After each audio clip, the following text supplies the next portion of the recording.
In the deep night, in a village hut, an old woman was telling her granddaughter a story. The old woman said, "Every fight does not need a physical strength to win. Always know your enemy's weakness. That could be your strength." The strength of any strong animal, like lion, lies in their courage.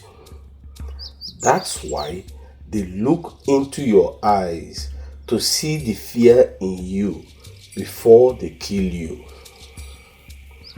But if you can look into their eye and sink into their hearts, they will be too weak to attack you.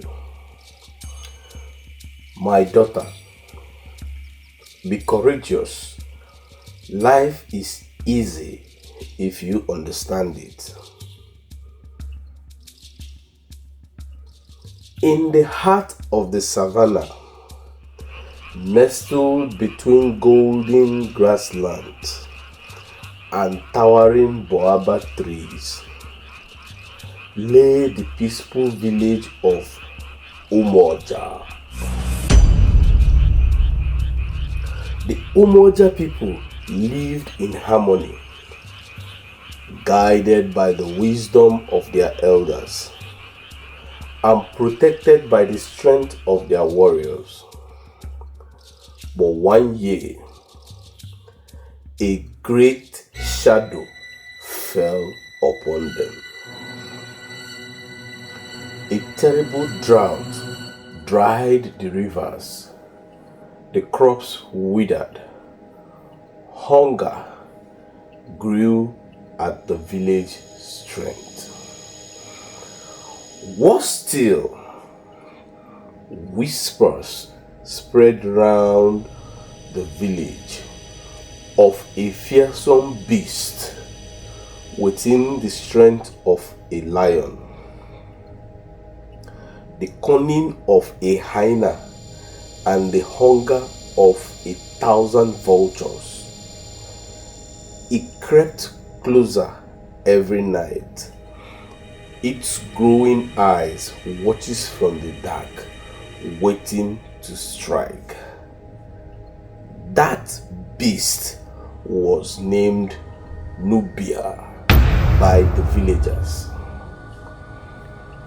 Nubia came out at night hunting people's domestic animals.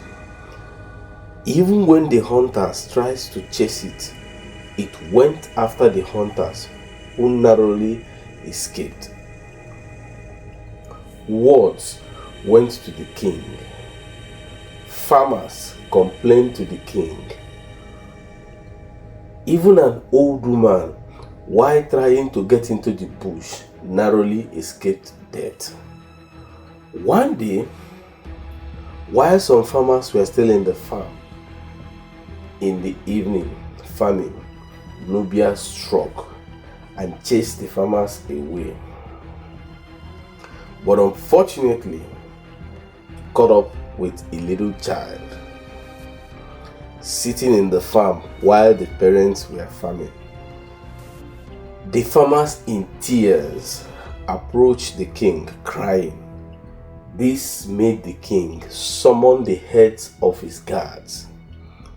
A meeting was called with all the hunters. The hunters pledged to the king that they would go after Nubia and kill it to stop it from destruction. The very day came at night when the hunters gathered in the bush waiting for Nubia. Then, around 12 midnight, Nubia came out and roared. The sound from the roaring of the Nubia made the hunters panic, and they tried to shoot but missed their target. They ran back to their various houses. The next day, they gathered back to the palace in panic of what has just happened. The king was surprised at their terror story.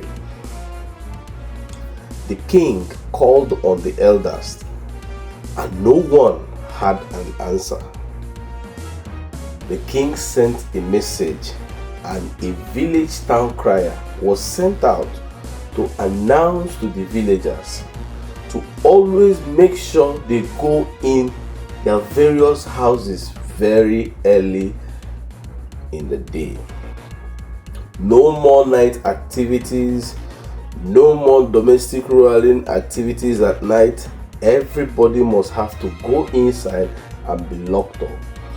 This was a plan to make sure that Nubia don't have any soft targets. Every villager was afraid. The elders discussed that maybe the gods have refused to give them an answer. They thought to themselves that maybe they have failed in their sacrifice. The king was worried. Months go by, and there was hunger in the land because people were afraid to go to the farm. The people were dying on the streets because of hunger. The king summoned the chief priest to the palace. When the chief priest got to the palace, the king told the chief priest that he knows the gods have not answered them, but he is ordering him as the king that this time around he has to throw the divinity one more time and seek answers from the gods. The chief priest agreed and threw the divinity on the floor. One bone from the divinity landed on the foot of a small girl who had dressed up in animal skin and was like a hunter. She had just entered the king's palace while this bone landed on her feet. One of the elders said, "She is the only surviving child of late Agunechemba. She is an orphan who goes around looking for food to survive. Maybe she has come to the king to feed. You know that there is hunger in the land." The king looked at her and asked her, "What is your name?" The little girl answered, "Obiageli." "Obi," says the king, "you can see this. We are in a serious deliberation. We are not here for children's play. Let my guards take you in and feed you." But the little girl replied the king, "No, my king, I am not here to beg for food, neither am I here for any child's play. Yes, my king, I am a small girl and the only surviving child of Agunechemba. I am 11 years old, my king. But my king, I am the one to stop Nubia. I may look small, but my grandma taught me that I can be whatever I want to be if only I have that one chance." The chief priest looked in surprise. The king was surprised at what the little girl was saying. The elders were surprised, but the king stood up and told the guards to take the little girl in and take care of her. And in 3 days' time, he will decide what to do. Later that night, the king sat with the little girl and asked her why she wanted to die in the hands of Nubia. The king told her Do you know what we are talking about? The Nubia, from what the great hunters have said, is not an animal to toy with. If the Nubia sees you, it's going to use you for the next meal, as it has been hunting for food all these days. Do you want to die? The little girl answered the king, I have nothing to lose. I have lost my parents. I have lost my grandma who taught me a lot. But everything she taught me, I remember. She is not here today. She has joined her ancestors. If I do this, I can save the village. I would be very happy that I saved the village. But if I do this and I didn't save the village, my king, I will be happy I sacrificed my blood in trying to save the village. Don't be surprised, my king. I'm only 11 years old. But the courage you see here today was my grandmother. She was very brave and taught me not to give up. And my king, this may be the only chance I have to make it well for this village. The king was surprised. He was short of words. The next day, the chief priest came to the king. He told the king that the girl is truly the chosen one, and it will be of no harm to send her.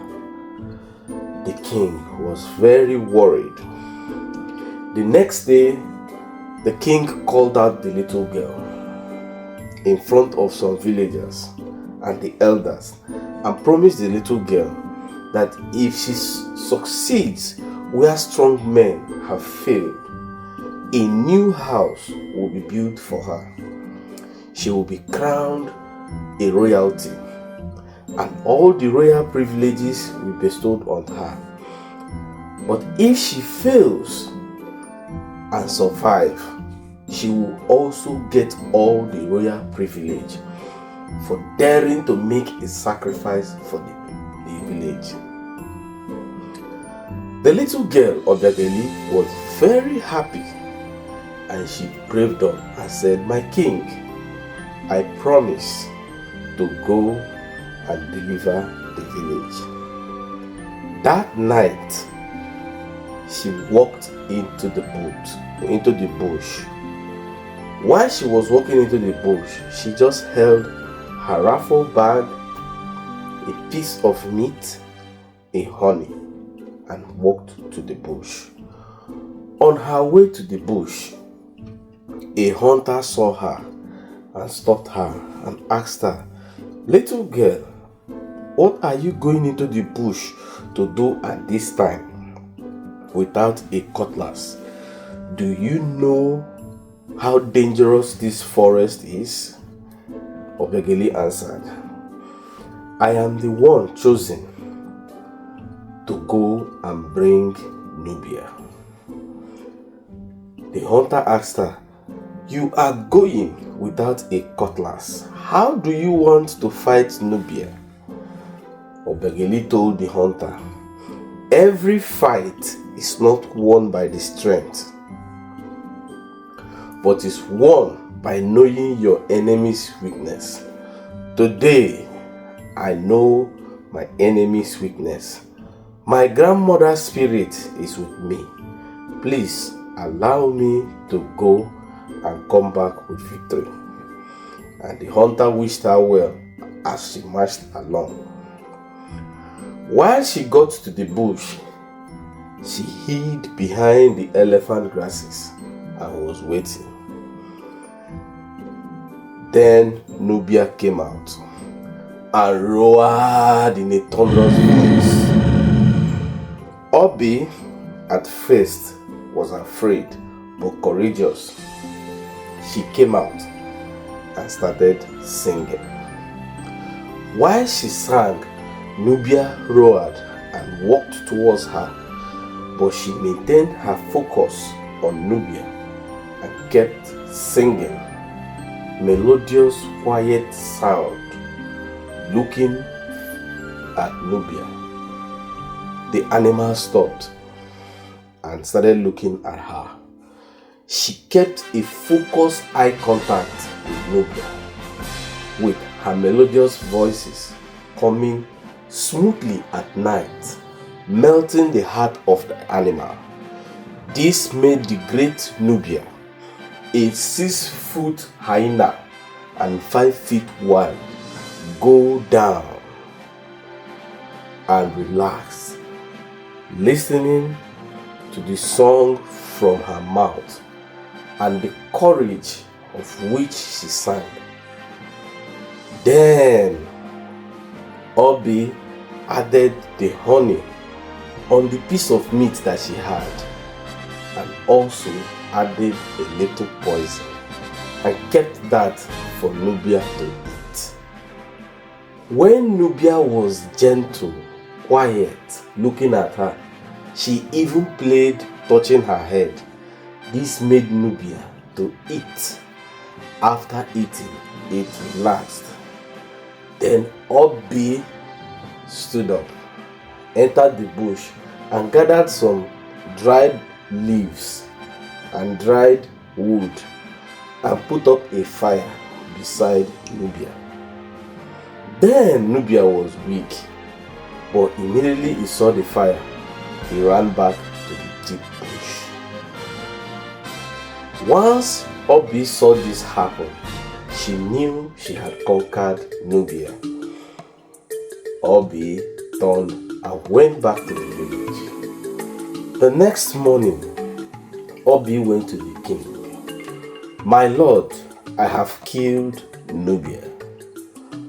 But the king asked, "Where is the evidence for us to know that Nubia has been killed?" Obi now explained to the king that Nubia has run back to the bush to die, and we should send people to go to the bush. They will see the dead body of Nubia. Immediately, the king summoned all his guards and everybody in the palace. They marched straight with the direction of Obi to the bush. When they got to the bush from where Obi fed Nubia, not far from the spot, they saw the animal dead.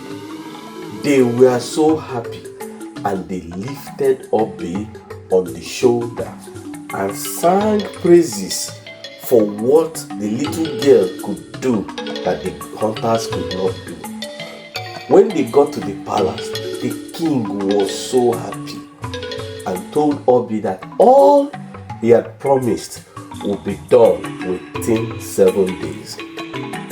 And so the warriors carried Obi round the village, celebrating the bravery of this little girl. She could do what even the toughest, the strongest men could not do. Moral of these stories: all battles are not fought with physical strength, but knowing your enemy's weakness could be your greatest strength. In whatever you do, always make sure that your strength doesn't rely only on the physical. Understanding the battle you want to face would grant you victory. I hope you learned something from this. I hope you enjoyed this story. If you did, kindly subscribe to this channel for more amazing stories with moral teachings.